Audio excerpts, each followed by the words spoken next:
Assalamualaikum warahmatullahi wabarakatuh. Halo teman-teman, perkenalkan nama saya Nakia Putri Sabila dengan NIM 105381101325. Pada video kali ini, saya akan membahas 3 tokoh besar dalam sosiologi modern menurut buku Ritzer, yaitu Karl Marx, Emil Durkheim, dan Max Weber. Ketiga tokoh ini memiliki cara pandang yang berbeda dalam melihat masyarakat. Karl Marx melihat masyarakat dari sudut konflik ekonomi dan pertentangan kelas sosial. Emil Durkheim lebih menekankan keteraturan sosial dan pentingnya solidaritas dalam masyarakat. Sedangkan Max Weber melihat bahwa tindakan dan makna yang dimiliki individu sangat penting untuk memahami kehidupan sosial. Pemikiran ketiga tokoh ini menjadi dasar lahirnya berbagai teori sosiologi modern yang masih digunakan hingga sekarang dalam memahami kehidupan masyarakat, seperti perubahan sosial, pendidikan, ekonomi, budaya, hingga politik. Langsung saja ke tokoh pertama, yaitu Karl Marx. Latar belakang pemikiran Karl Marx lahir di Jerman pada tahun 1818. Ia hidup pada masa revolusi industri berkembang sangat pesat di Eropa. Pada masa itu, banyak pabrik berdiri dan penggunaan mesin mulai menggantikan tenaga manusia. Revolusi industri memang membawa kemajuan ekonomi, tetapi di sisi lain juga menimbulkan penderitaan bagi para buruh.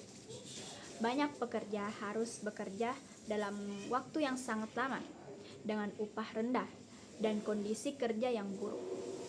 Sementara itu, para pemilik modal memperoleh keuntungan yang sangat besar. Keadaan inilah yang membuat Marx tertarik mengkritik sistem kapitalisme. Menurut Marx, kehidupan masyarakat sangat dipengaruhi oleh sistem ekonomi. Ia percaya bahwa untuk memahami masyarakat, kita harus melihat bagaimana cara manusia memenuhi kebutuhan hidupnya. Selanjutnya yaitu ada materialisme historis. Salah satu konsep penting Marx adalah materialisme historis. Menurut Marx, sejarah manusia berkembang karena faktor material atau ekonomi. Cara manusia memproduksi kebutuhan hidup menentukan bentuk masyarakat pada masa tertentu. Marx menjelaskan bahwa pada setiap masyarakat selalu ada hubungan antara kekuatan produksi seperti alat kerja, teknologi, dan tenaga kerja dengan hubungan produksi, yaitu hubungan antara pemilik modal dan pekerja. Ketika hubungan produksi tidak lagi sesuai dengan perkembangan ekonomi, maka akan muncul konflik sosial yang akhirnya menghasilkan perubahan masyarakat. Adapun contohnya yaitu seperti masyarakat feodal perubahan menjadi kapitalis, dan kapitalisme nantinya akan berubah menjadi masyarakat sosialis. Jadi, menurut Marx, perubahan sejarah bukan terjadi secara kebetulan, melainkan karena konflik ekonomi yang terus berkembang. Selanjutnya yaitu kelas sosial. Marx menjelaskan bahwa masyarakat kapitalis terbagi menjadi 2 kelas utama. Yang pertama ada bourgeois.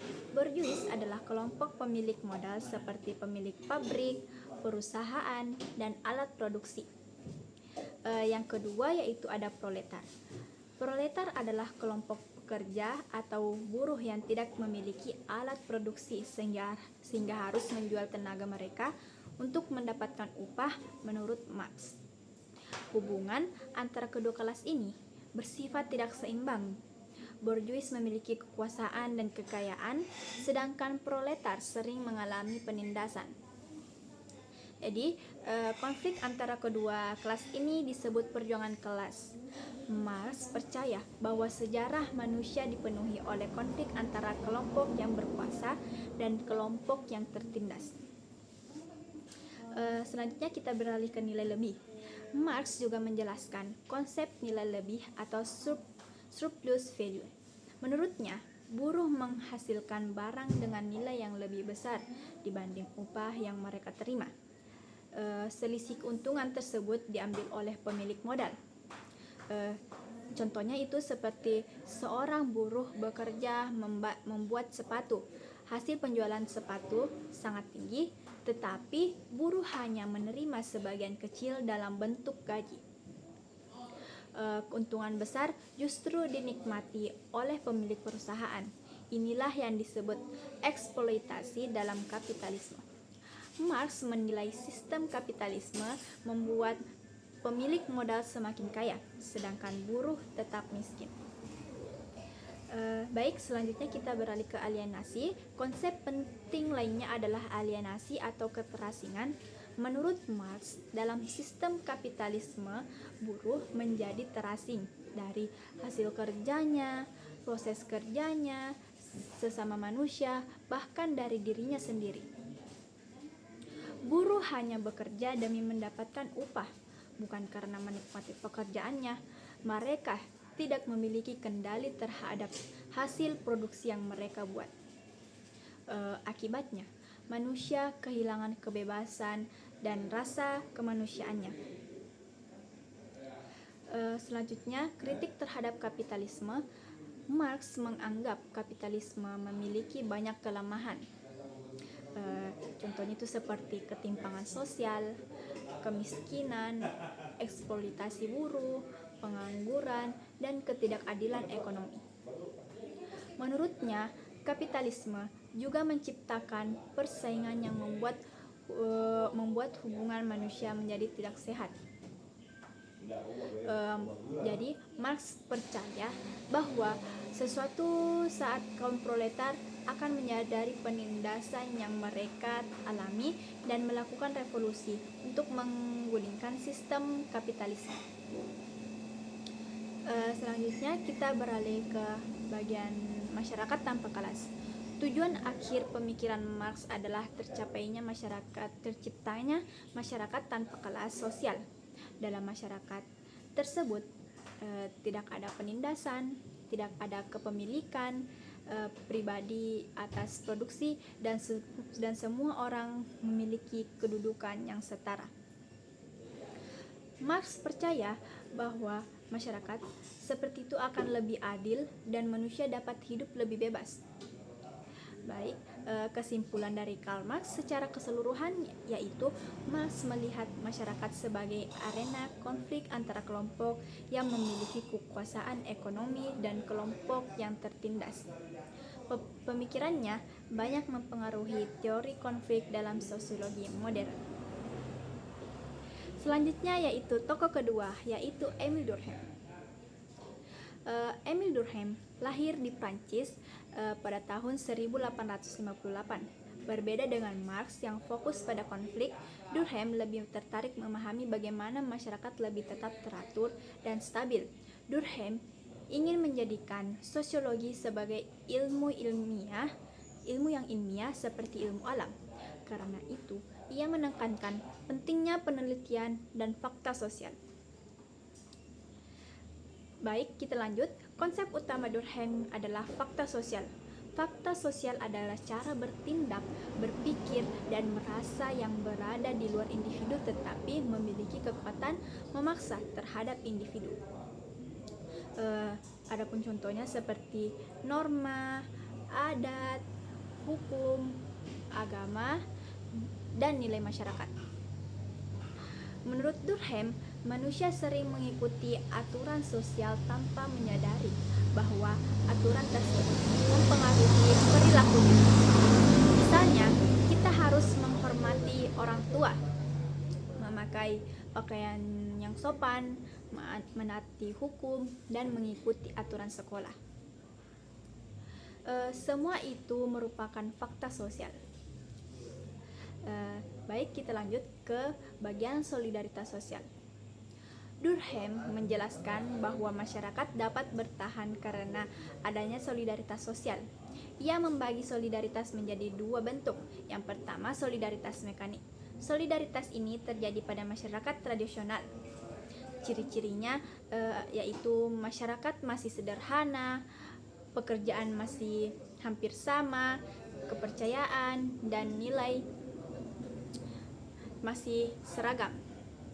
Hubungan antar anggota sangat dekat. Contohnya masyarakat desa tradisional. Pada masyarakat ini orang bersatu karena memiliki kesamaan. Yang kedua itu ada solidaritas organik. Solidaritas organik terdapat pada masyarakat modern. Adapun ciri-cirinya yaitu pembagian kerja kompleks, pekerjaan berbeda-beda, masyarakat saling bergantung.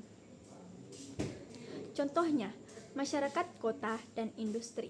Meskipun berbeda pekerjaan, masyarakat tetap membutuhkan satu sama lain sehingga terciptanya keteraturan sosial.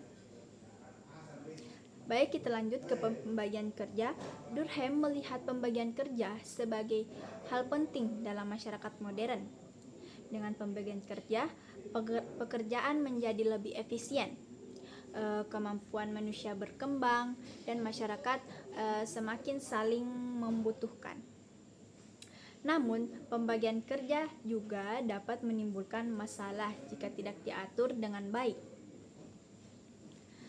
Baik, kita beralih ke anomi. Durkheim memperkenalkan konsep anomi, yaitu keadaan ketika norma sosial melemah atau hilang. Dalam kondisi anomi, masyarakat kehilangan pedoman. Individu merasa bingung, tujuan hidup menjadi tidak jelas. Hal ini sering terjadi ketika masyarakat mengalami perubahan sosial yang sangat cepat. Contohnya yaitu meningkatnya kriminalitas, kenakalan remaja, penyalahgunaan narkoba, dan konflik sosial. Studi bunuh diri, salah satu karya terkenal Durkheim adalah penelitian tentang bunuh diri.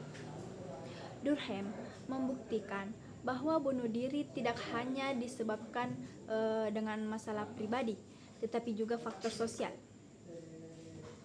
Ia membagi bunuh diri menjadi beberapa jenis. Bunuh diri egoistik karena kurangnya hubungan sosial. Bunuh diri altruistik karena terlalu kuatnya tekanan kelompok. Bunuh diri anomik karena hilangnya norma sosial. Penelitian ini menunjukkan bahwa masyarakat memiliki pengaruh besar terhadap kehidupan individu. Yang selanjutnya yaitu fungsi agama. Durkheim juga membahas agama sebagai bagian penting dalam masyarakat. Menurutnya, agama berfungsi memperkuat solidaritas, menciptakan rasa kebersamaan, dan menjaga keteraturan sosial. Agama membantu masyarakat memiliki nilai keteraturan bersama. Baik, langsung saja ke kesimpulan Emil Durkheim. Emil Durkheim melihat masyarakat sebagai sistem yang saling berhubungan dan membutuhkan keteraturan. Ia menekankan pentingnya norma, solidaritas, dan fakta sosial dalam menjaga keseimbangan masyarakat. Tokoh yang terakhir yaitu ada Max Weber. Latar belakang pemikiran Max Weber lahir di Jerman tahun 1864. Weber memiliki pandangan berbeda dari Marx dan Durkheim. Jika Marx menekankan ekonomi dan Durkheim menekankan struktur sosial, Weber lebih fokus pada tindakan individu dan makna sosial. Menurut Weber, untuk memahami masyarakat kita harus memahami alasan di balik tindakan manusia. Langsung saja kita beralih ke tindakan sosial. Konsep utama Weber adalah tindakan sosial. Tindakan sosial adalah tindakan yang dilakukan seseorang dengan mempertimbangkan keberadaan orang lain. Weber membagi tindakan sosial menjadi 4. Yang pertama yaitu ada rasional instrumental, tindakan berdasarkan perhitungan untung rugi. Contohnya belajar giat agar mendapatkan pekerjaan bagus. Yang kedua, rasional, nilai tindakan berdasarkan keyakinan atau nilai tertentu. Contohnya menolong orang karena percaya itu perbuatan baik. Yang ketiga, ada tindakan efektif. Tindakan berdasarkan emosi, contohnya marah karena tersinggung. Yang keempat ada tindakan tradisional, tindakan berdasarkan kebiasaan. Contohnya tradisi mudik saat hari raya. Langsung saja kita beralih ke Verstehen. Weber menggunakan pendekatan Verstehen atau pemahaman, artinya sosiologi harus memahami makna tindakan, tujuan individu, dan alasan seorang bertindak. Menurut Weber, manusia bukan hanya objek sosial, tetapi individu yang memiliki kesadaran dan motivasi. Selanjutnya ke bagian otoritas. Weber membagi otoritas menjadi 3. Yang pertama, otoritas tradisional berdasarkan adat dan kebiasaan, contohnya yaitu raja atau pemimpin adat. Yang kedua, ada otoritas karismatik berdasarkan pengaruh pribadi seseorang, contohnya tokoh agama atau pemimpin yang sangat dikagumi. Yang ketiga adalah otoritas rasional legal berdasarkan hukum dan aturan resmi, contohnya yaitu presiden, hakim, dan pegawai pemerintahan modern. Menurut Weber, masyarakat modern lebih banyak menggunakan otoritas rasional legal. Yang selanjutnya itu birokrasi. Weber menjelaskan birokrasi sebagai bentuk organisasi modern yang paling efisien. Ciri-cirinya yaitu memiliki aturan jelas, pembagian tugas, jenjang jabatan, administrasi tertata, dan berdasarkan kemampuan. Birokrasi membantu organisasi bekerja lebih teratur. Namun, Weber juga mengkritik birokrasi karena manusia bisa terlalu terikat aturan sehingga kehilangan kebebasan. Etika Protestan dan kapitalisme. Weber terkenal melalui teorinya tentang hubungan agama dan kapitalisme. Menurut Weber, etika Protestan seperti kerja keras, disiplin, hidup hemat, tanggung jawab mendorong perkembangannya kapitalisme modern. Artinya, perkembangan ekonomi tidak hanya dipengaruhi faktor materi seperti yang dikatakan Marx, tetapi juga nilai budaya dan agama. Rasionalisasi. Weber menjelaskan bahwa masyarakat modern mengalami proses rasionalisasi. Rasionalisasi adalah perubahan masyarakat yang semakin menekankan efisiensi, perhitungan, aturan, dan logika. Contohnya yaitu seperti penggunaan teknologi, administrasi modern, dan sistem kerja yang teratur. Namun, Weber khawatir manusia akan terjebak dalam sangkar besi, aturan, dan kehilangan kebebasan pribadi. Baik kesimpulan Max Weber, Weber melihat masyarakat dari sudut tindakan individu dan makna sosial.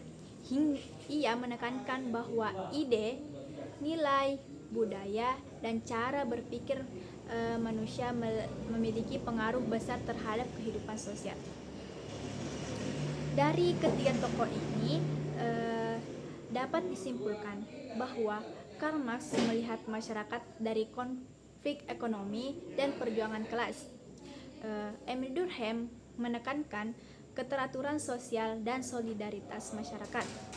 Sedangkan Max Weber menekankan tindakan sosial dan makna individu. Meskipun memiliki pandangan yang berbeda, ketiga tokoh ini memberikan pengaruh besar terhadap perkembangan sosiologi modern dan pemikirannya masih digunakan hingga saat ini untuk memahami kehidupan masyarakat. Itulah tadi pembahasan singkat dari 3 tokoh besar dalam sosiologi modern menurut buku Ritzer. Sekian dari saya. Assalamualaikum warahmatullahi wabarakatuh.